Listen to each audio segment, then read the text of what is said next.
little bit of a late night antique ceiling fan repair video log from my kitchen, which has been turned fan workshop for the night because it's 3 o'clock in the morning and I really don't feel like going outside right now. What I have is a set of 1950s Emerson round nose blades that I picked up, and I want to show you my method for cleaning them, repairing them, whatever else.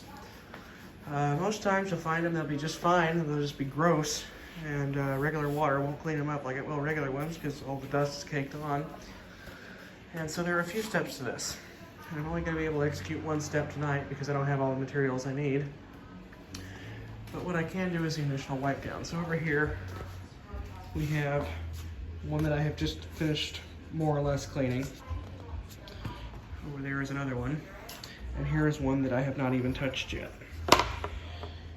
And in the garage is the fourth one, which is currently sitting in the bench vise because it needed to be glued. And I'll show you that here in a little bit. But what's in this bucket here? I have some warm water and some Murphy's Oil soap. And you know what's really funny is I think I bought this Murphy's Oil soap at the Walmart near the farm when I got my first round nose 3.5 years ago now, and I'm just now getting around to using the last of it. So I'll show you what I do here. Let's get this one blade. I also haven't done anything with the brackets yet. I don't have the motor to this, I just have the blades. So the first thing I have to do is take the blade off the iron and the round nose. In the case of most 52-inch Emersons, there are 4 screws. Sometimes these will be a pain, sometimes they will come out very easily, and you never really know until you get there. So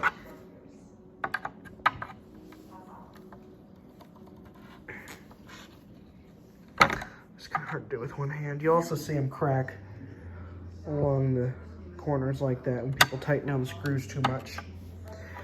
That's probably not anything to be seriously worried about as long as the crack doesn't go all the way up the blade. It's just something that happens, wear and tear thing. So if you have a crack like the one that you can't see because it's in the garage, but I'll show you in a minute, that's when you got problems. But anyway, so let's go ahead. Shit. Let's see, that one's gonna be stubborn.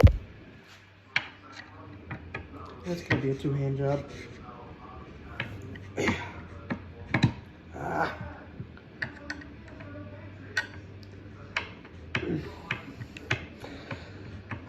There we go. I should have thought to, I probably should have paused the TV show in the background, but I don't really care that much.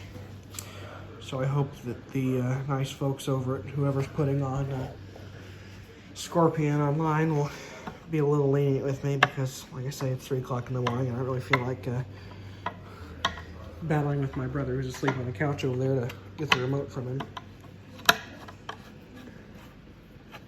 Because even though he's asleep, he'll be, I'll change the channel or turn it off and be like, hey, I was watching that, you know. So, let's put this over here with it. These are going to need a little work too. And that'll be a whole other video. Anyway, so the first thing you do, I'm going to start on the top side so you can really get an effect for how well this works. So you're going to have 2 rags here. This one we don't need yet. This is the soap rag. I'm just going to swish it around in here.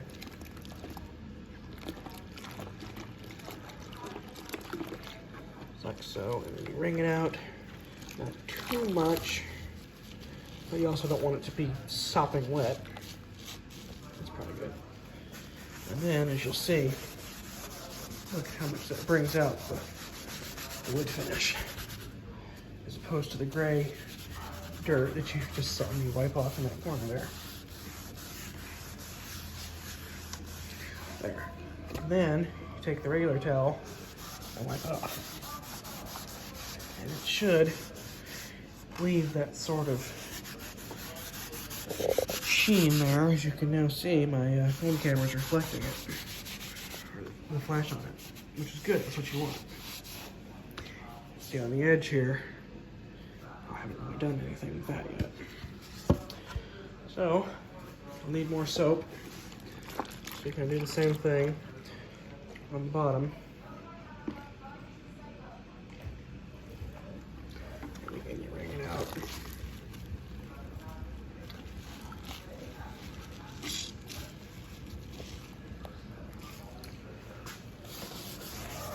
And again, that should bring the sheen back out.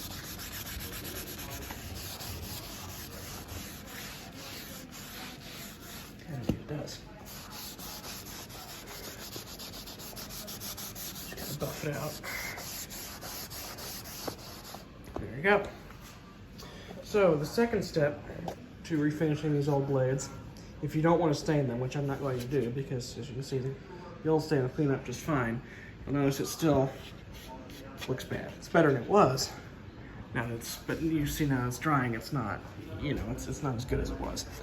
So then what you do is you get some Howard's Feed and Wax. This one looks like it was in worse shape than this one.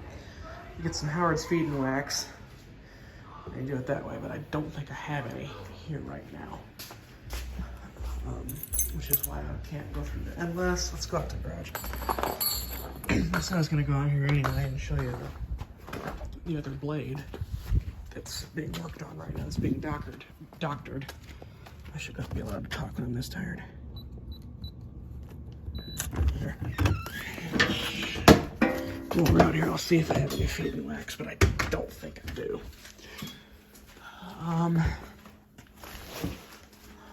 Oh yeah, also if anyone needs, actually I shouldn't say that because I'm pretty sure all 4 of these skyscraper shades are spoken for. But yeah, those came in the same hole with the blades. So here's the last blade. Let's see if this is dry yet. Nope. It's not, well, I mean it's not wet, but it's not dry. But you'll see, the reason I use so much, and I can always scrape this off too when it dries. I will have to, but that's okay. Is you can see, this was the worst blade anyway. Look how bad it is on the bottom. But you can see why I had to glue it.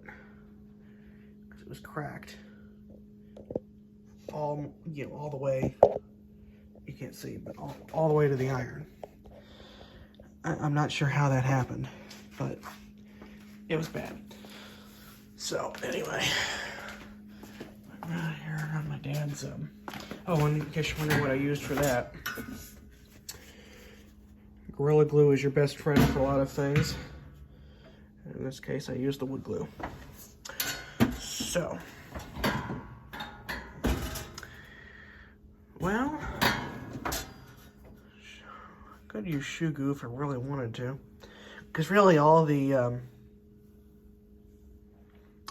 feed and wax does, besides give it a protective coating, is it just gives it a little extra sheen. But it does give it a protective coating as well. But I don't know if I have all the paint stuff. I don't think it'd be in paint. Of course, it's not real. It's not exactly real clear how my dad had this right. Did I ever get my shit? I need to ask Abby if she still has my white spray paint clears. Maybe. Dish soap. Why do we have dish soap in here? Oh goodness. I do not see. Unless, no, that's leather. That doesn't help me. Yeah. So I'm probably gonna have to make a run to the grocery store. Unless they're, no, it wouldn't be abrasives. Yeah, I'm gonna have to run to the store. Get a can of beeswax, but that's okay. I had one. I probably used it all though. Doing this, it's not the first. It's not even the 100th time I had to do this. So let's see if it's any more stuck than it was. Oh yeah, it's a lot less flexible now, which is good. I'm hoping that in the next few hours or so this will be totally dry. It's getting there, but it's not there yet. I have to take a razor blade and scrape the excess off. And there will be excess, as you can clearly see. But it did say apply generously, so I applied very generously. Because I don't want to take any chances of that coming back apart. I'm not even totally sure how it got split that badly to begin with. Because, I mean, you know, wood gets old and it will split over time, but I have never seen one quite that badly split. Which is why I question how exactly it got that bad. But, yeah, see, they dried to be about the same. In fact, this one over here looks a little bit better now. No, it looks worse from this angle. Whatever. Yeah. So that's my secret. Well, this really is no secret probably. I'm sure there are probably several people who have done this. So I will make a part 2 to this video. Here, hopefully in the next couple of days I'll have it up. After I've been to the store and gotten some Howard's Feed and Wax. Probably gonna have to get it. Yeah, I'm definitely gonna have to get another bottle of Murphy's Oil soap. I can't really blame it because I've used that bottle several times and I've had it for probably 3.5 years now. So I will go off at daylight. I'd say in the morning, but it's 3:30 in the morning already, pretty much. So I will go off in broad daylight to the hardware store in search of some Howard's Feed and Wax, and we will make a part 2 to this video where I finish shining these up. The Feed and Wax will, in addition to give them that protective coating, it will make a huge difference in the look. It will give it a very nice sheen. It probably is ideal for it to sit like that for a little while though, with just the Murphy's Oil on it. Let that kind of bring it out a little bit, which it will do. It will bring it a little bit out, but the Feed and Wax will really bring out the real color in it. So anyway, I've rambled on long enough. Now let's see if I can do something with those blade irons tonight. See if I can get them to look a little bit better. But we'll see.